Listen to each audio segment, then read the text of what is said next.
താനിന്ന് രക്ഷിച്ച പെൺകുട്ടി ആരാന്നറിയോ? എന്റെ മോളാ.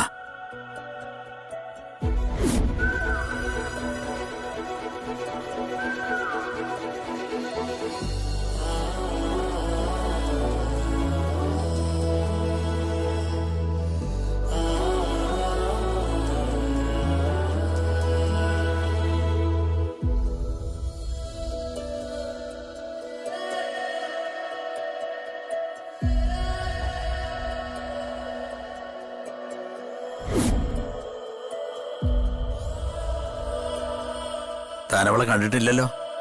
ഇല്ല. എത്രയോ നാളായി തന്നെ ഒന്ന് പരിചയപ്പെടുത്തണമെന്ന് ഞാൻ ആഗ്രഹിക്കുന്നു. ഇതുവരെ പല കാരണങ്ങളോടും നടന്നില്ല. പക്ഷേ പലതവണ ഭഗവാന്റെ രൂപത്തിൽ താനവളുടെ മുമ്പിൽ പ്രത്യക്ഷപ്പെട്ടിട്ടുണ്ട്.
എന്തായി കാണിക്കുന്നേ?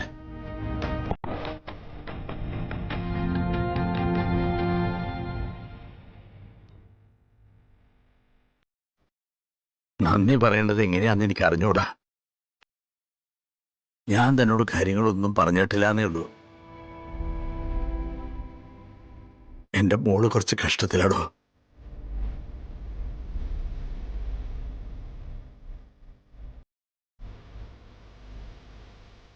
നമ്മളൊരു പെൺകുട്ടിക്ക് ബന്ധം ഉറപ്പിക്കുന്നത് എല്ലാം നന്നായി വരും എന്നുള്ള ധൈര്യത്തിലാ. പക്ഷേ ചിലപ്പോൾ കാരണവന്മാരുടെ തീരുമാനങ്ങൾ പഴച്ചു പോകും. എനിക്ക് പറ്റിയതുപോലെ. സദാനന്ദേട്ടാ, ഈ കാര്യത്തിൽ നമ്മളൊക്കെ തുല്യ ദുഃഖിതരാ. സദാനന്ദേട്ടൻ്റെ ദുഃഖം മോളെക്കുറിച്ച് ഓർത്തിട്ടാ. എന്നെ ദ്രോഹിക്കുന്നത് എൻ്റെ മോളും.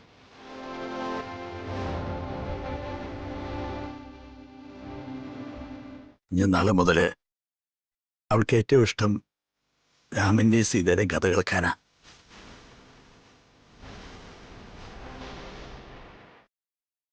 ഇടയ്ക്ക് ഞങ്ങളൊരു ദിവസം വർത്തമാനം പറഞ്ഞിരിക്കുമ്പോൾ നിനക്ക് എങ്ങനെയുള്ള ഭർത്താവാ വേണ്ടതെന്ന് ചോദിച്ചു. രാമനെ പോലെയെന്ന് അവൾ പറഞ്ഞേ.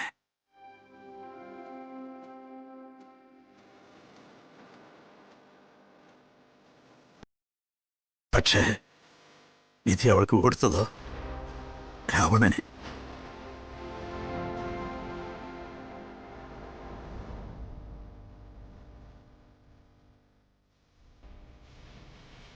തന്നെ പോലെ മനുഷ്യനെ സ്നേഹിക്കുന്ന ഒരാളായിരുന്നു എൻ്റെ മോൾക്ക് ചേരേണ്ടിയിരുന്നത്.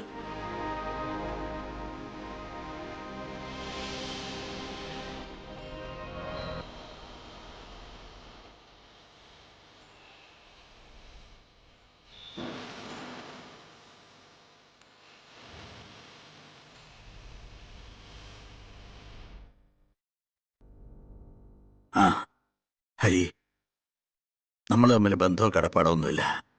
പക്ഷേ ഇതൊരു വൃദ്ധൻ്റെ അപേക്ഷ.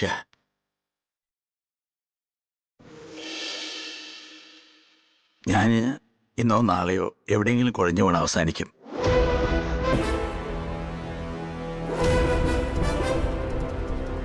അങ്ങനെ സംഭവിച്ച എന്റെ മോൾക്ക് ആരും ഇല്ലാതാകും. ഒന്ന് നോക്കിക്കോണേടാ. ആപത്തിപ്പെട്ടാല് ഇപ്പൊ ചെയ്ത പോലെ അവളെ ഒന്ന് രക്ഷിക്കണേടാ.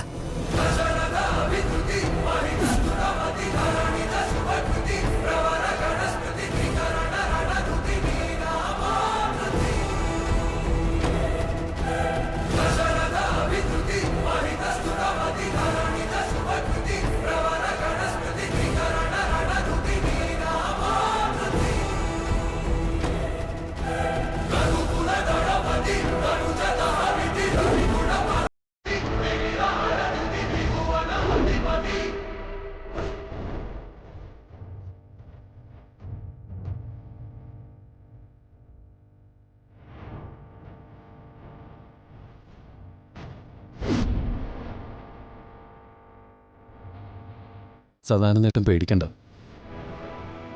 ബന്ധവും കടപ്പാടും ഒന്നും നോക്കിയിട്ടൊന്നുമല്ല ഞാൻ എന്തെങ്കിലും ചെയ്യുന്നത്. ഇതിപ്പോ സദാനന്ദേട്ടൻ എന്നോട് ഇങ്ങോട്ട് ആവശ്യപ്പെട്ട കാര്യമാണ്. മോളോട് ധൈര്യമായിട്ടിരിക്കാൻ പറഞ്ഞു. എന്തുണ്ടെങ്കിലും എന്നെ വിളിക്കാൻ പറയണം. അടുത്തൊരു ബന്ധുവിനെ പോലെ ഞാൻ കൂടെ നിന്നോളാം.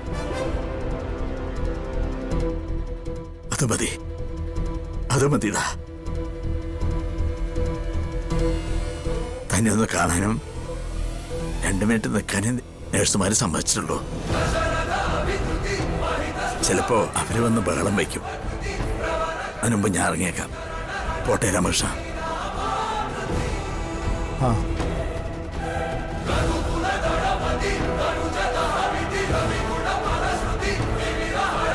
സീതാരാമന്റെ പക്ഷേ രാവണൻ കൊണ്ടുപോയി.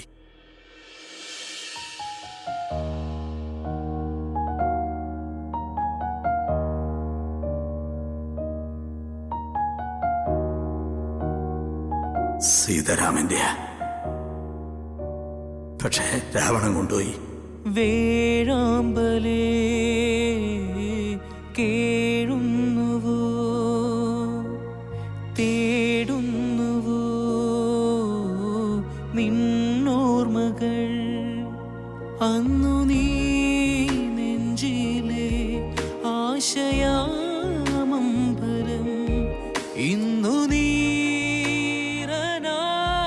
മാറുമീ നൊമ്പരം. നോക്കിനാലെന്തിനോ യാത്രയാകുന്നു നീ മാറിലേ നീരലായി മാഞ്ഞിടാ മാത്രകൾ.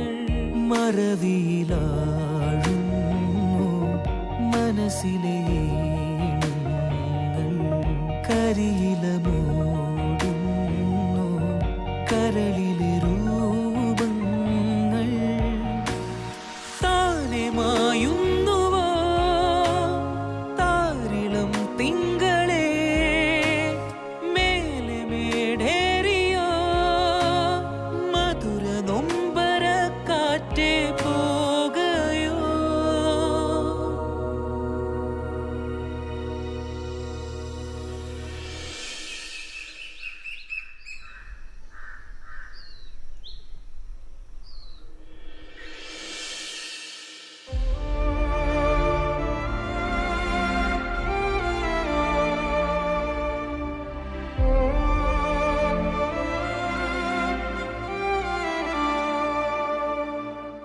ഏട്ടാ, ഏട്ടന് കുടിക്കാൻ എന്തെങ്കിലും വേണോ? വേണ്ടടാ.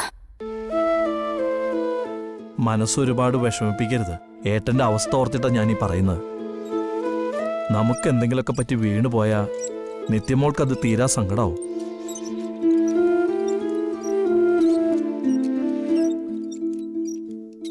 ശിവാനന്ദ, എനിക്ക് നിന്നോടൊരു കാര്യം ആവശ്യപ്പെടാനുണ്ട്. എന്താ ഏട്ടാ? നമ്മുടെ നാട്ടിൽ വെച്ച് നിത്യമോളെ ആക്രമിക്കാൻ പുറത്തുനിന്ന് ഒരാൾ വരും നിനക്ക് തോന്നുന്നുണ്ടോ? നീ ഒരാളെ സംശയിക്കുന്നില്ലേ? അതാരാ? സംശയമുണ്ട് ഏട്ടാ. അതെനിക്കും എൻ്റെ മക്കൾക്കും അറിയാം. പിന്നെ എല്ലാവരും കൂടി നിൽക്കുന്ന നേരത്ത് ഒരു പ്രശ്നം ഉണ്ടാക്കണ്ടല്ലോ എന്ന് കരുതിയിട്ടാ നളിനിയുടെ സംസാരം പോലും ഞാൻ തടഞ്ഞത്.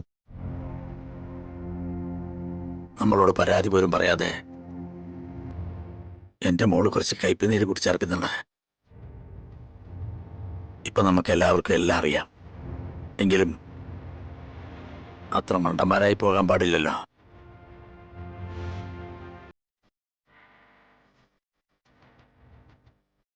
എന്റെ മോളെ ദ്രോഹിച്ചത് അവനാ. ജീവൻ. ഇന്നും ഒന്നും ആരും ചോദിക്കാനില്ലാതെ, ആരും ശിക്ഷിക്കാനില്ലാതെ അവനിങ്ങനെ വളർന്നുകൂടാ. അവനെ ശിക്ഷിക്കണം. അവൻ ആഗ്രഹിക്കുന്ന ശിക്ഷ തന്നെ അവന് കൊടുക്കണം. നിനവിടെ പറ്റില്ലടാ. ഒന്നുകിൽ ഏട്ടനിൽ നിന്ന് അല്ലെങ്കിൽ നിത്യയിൽ നിന്ന്. ഈ ഒരു വാക്കിനു വേണ്ടിയാ ഞാനും എൻ്റെ മക്കളും കാത്തിരുന്നത്. ഇനിയിപ്പോ ഏട്ടൻ പറഞ്ഞല്ലോ, ബാക്കി കാര്യങ്ങൾ എനിക്ക് വിട്ടേക്ക്. അവൻ നിത്യമോളെ ഉപദ്രവിക്കുന്നു, ഒന്നും അറിയാത്ത പോലെ നമ്മുടെ മുമ്പിൽ നടിക്കുന്നു. നമ്മൾ അവനുള്ള ശിക്ഷ കൊടുക്കും. അവനേക്കാൾ നന്നായി അവന്റെയും അവന്റെ വീട്ടുകാരുടെ മുന്നിൽ നമ്മൾ അഭിനയിക്കും. ദുഷ്ടൻ. വേദന എന്താണെന്ന് അവൻ അറിയണം. എന്നാലേ അവൻ പഠിക്കൂ. ഏട്ടൻ കുറിച്ചു വെച്ചോ, അവന്റെ ശിക്ഷയ്ക്കുള്ള സമയമായി.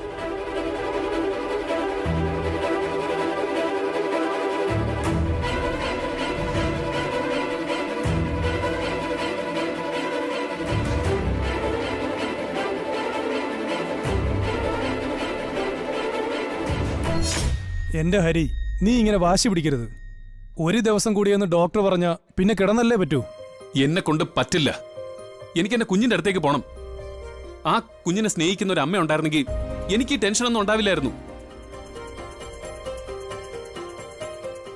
രാജീവൻ, നിങ്ങൾക്കറിയാലോ അതിന്റെ സ്ഥിതി എന്താണെന്നുള്ളതൊക്കെ. അവൾ അതിന് ഭക്ഷണം കൊടുത്തിട്ടുണ്ടോ? ഇനി എന്റെ കുഞ്ഞ് ഉറങ്ങിയിട്ടുണ്ടോ? ഇതൊക്കെ ആർക്കാ അറിയുന്നേ? എടാ മോനെ, ഞാനിപ്പോ വടക്കേ വീട്ടിലെ സരസ്വതിയെ വിളിച്ചായിരുന്നു. അവളോട് പോയി നോക്കാൻ പറയുകയും അവൾ നോക്കുകയും ചെയ്തു. എടാ, ഒരു കുഴപ്പമില്ലെന്നാ പറഞ്ഞേ. അമ്മാവനോട് രാത്രി പോയി നിൽക്കാനല്ലേ ഞാൻ പറഞ്ഞത്. എന്നിട്ട് അമ്മാവൻ അത് കേട്ടോ? കൊല്ലാൻ പോലും മടിയില്ലാത്തവളുടെ കൂടെ എന്റെ കുഞ്ഞിനെ കിടത്തി കൊടുത്തിട്ട് അമ്മാവൻ ഇവിടെ എന്നെ നോക്കി നിൽക്കുക. എടാ, നീ പറഞ്ഞപ്പോ ഞാൻ ഇറങ്ങാൻ തുടങ്ങിയതല്ലേ. അന്നേരല്ലേ നിനക്ക് ഒരു തലകറക്കമെന്ന് പറയൂ ഡോക്ടർമാര് അങ്ങോട്ടും ഇങ്ങോട്ടും ഓടാൻ തുടങ്ങിയത്. പിന്നെ ഞാൻ എങ്ങനെയാടാ പോകുന്നത്? നിനക്ക് നിന്റെ കുഞ്ഞിനോട് തോന്നുന്ന അതേ സ്നേഹമാ എനിക്ക് നിന്നോട് ഉണ്ടാവുന്നത്. കാരണം ആ പ്രായത്തിൽ ഈ കൈ കൊണ്ട് നടന്നതാ നിന്നെ. തലയ്ക്ക് വേറെ എന്തെങ്കിലും പറ്റിയിട്ടുണ്ടോ എന്ന് ഇപ്പൊ പറയാൻ പറ്റില്ലെന്നല്ലേ ഡോക്ടർമാര് പറഞ്ഞത് അല്ലേ? അപ്പോ നിനക്കൊരു തലകറക്കവോ പ്രശ്നമോ വന്നാ ഞാൻ എന്താ കരുതേണ്ട? എനിക്ക് നിന്നെ വിട്ടിട്ട് പോകാൻ തോന്നിയില്ല. അതെന്റെ കുറ്റമാണെങ്കിൽ അത് നീ അങ്ങ് സഹിച്ചാ മതി. അല്ല പിന്നെ നിങ്ങളിങ്ങനെ തമ്മി തല്ലാതെ. ഹരി, ഞാൻ പറയുന്ന കേക്ക്. അമ്മാവനിപ്പോ വീട്ടിലേക്ക് പൊക്കോളും. പക്ഷേ ഡോക്ടർ നീ അനുസരിക്കണം. രാജീവേ, എനിക്കൊരു കുഴപ്പമില്ല. എന്തെങ്കിലും കുഴപ്പം തോന്നിയാ നമുക്കിങ്ങ് തിരിച്ചു പോരാ. എന്നെ കൊണ്ട് ഇവിടെ കിടക്കാൻ പറ്റില്ല.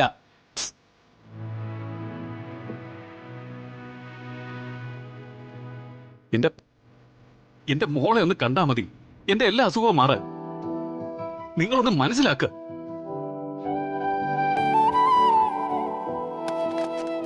എന്താ ഹരി, വലിയ തർക്കത്തിലാണല്ലോ? ഒരു ദിവസം കൂടി കിടക്കേണ്ടി വരുമെന്ന് ഡോക്ടർ പറഞ്ഞത് ഞങ്ങൾ ഹരിയോട് പറഞ്ഞു. അതിന്റെ ടെൻഷനാ. ഹരി, നിങ്ങളെപ്പോലുള്ള ആളുകളോട് കാര്യങ്ങൾ പറഞ്ഞ് മനസ്സിലാക്കി തരേണ്ട ആവശ്യമില്ല. പൂർണ്ണമായി ഭേദമായിട്ട് പോകുന്നതല്ലേ നല്ലത്. സർ, പ്ലീസ്, എനിക്ക് പോയേ പറ്റൂ. എന്തെങ്കിലും അസ്വസ്ഥത തോന്നിയാൽ ഞാൻ തിരിച്ചു പോന്നോളാം. ഇവന്റെ കുഞ്ഞിന്റെ അടുത്ത് പോകാൻ വേണ്ടിട്ടാ. അവള് ചെറുതാ സർ. എപ്പോഴും ഇങ്ങനെ കരഞ്ഞുകൊണ്ടിരിക്കും. ഞാൻ കയ്യിലെടുത്താലേ അവള് കരച്ചിലടക്കും. ഇവിടെ കിടന്നിട്ട് ഒരു സ്വസ്ഥതയില്ലാത്തത് എന്റെ മോളെ കുറിച്ച് ആലോചിച്ചിട്ട് തന്നെയാ. അവളുടെ അടുത്ത് നിന്നാ ഞാൻ ഇതൊക്കെ മറക്കും. പിന്നെ ചിരിയായി, കളിയായി.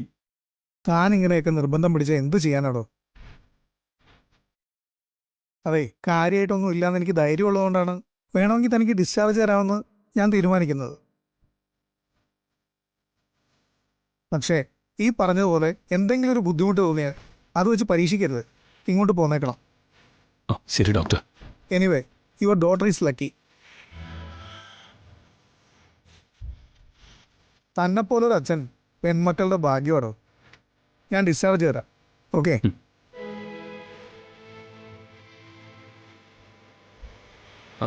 അമ്മാവ, പെട്ടെന്ന് സാധനങ്ങളൊക്കെ എടുത്തോ.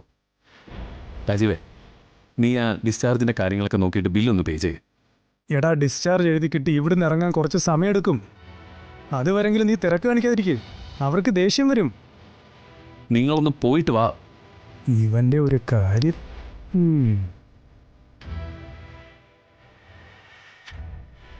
അമ്മാവ, ആ കുഞ്ഞിന് ശരിക്കും കുഴപ്പമൊന്നുമില്ലല്ലോ അല്ലേ? എടാ ഇല്ലടാ, നമ്മളിപ്പോ അങ്ങോട്ട് എത്തില്ലേ.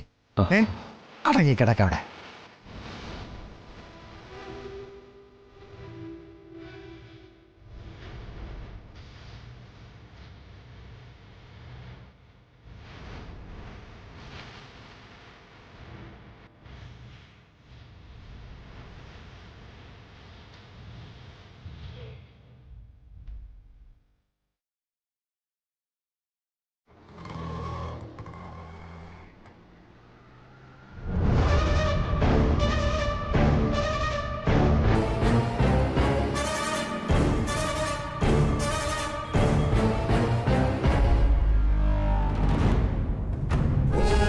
അച്ഛൻ ബില്ല് വാങ്ങിയിട്ട് വന്നോളും മോളെ.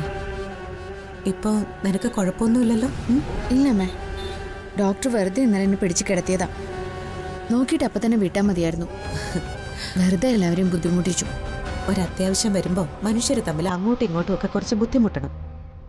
അതാണല്ലോ ബന്ധത്തിൻ്റെ അർത്ഥം. മോള് വാ.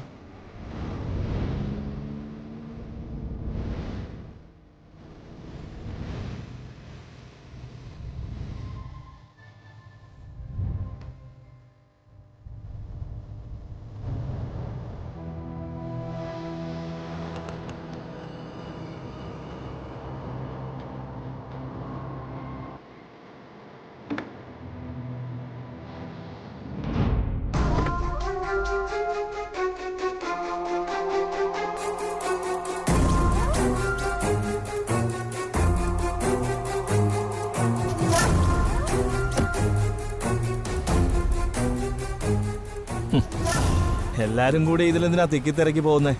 നമുക്ക് നമ്മുടെ വണ്ടിയിൽ ഒരുമിച്ച് പോവാൻ മോനെ. ഏയ് അത് വേണ്ട, ഞാൻ ഇതിൽ പോയിക്കോളാം.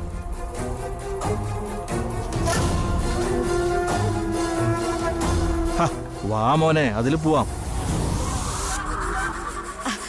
ശിവേട്ടാ, എന്തായാലും ഞാനും വിമലും അങ്ങോട്ടേക്കാ. കേരളം അങ്ങോട്ട്.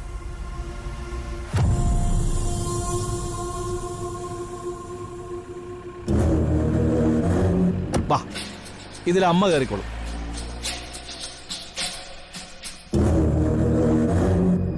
വാ.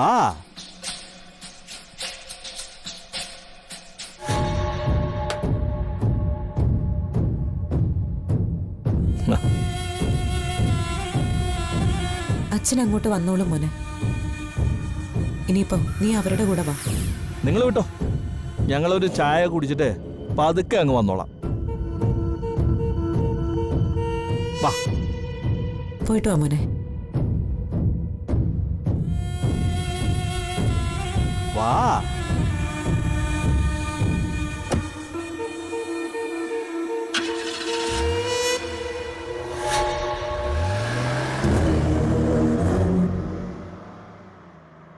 ഇനി നമുക്ക് പോവാം.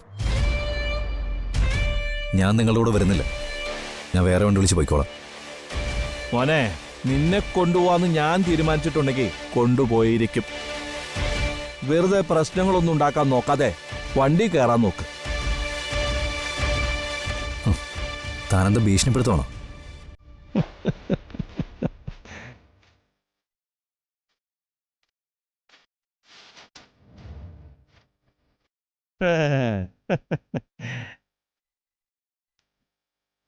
ഞാൻ മാത്രമല്ല, ഇവരും ഉണ്ട് കൂടെ.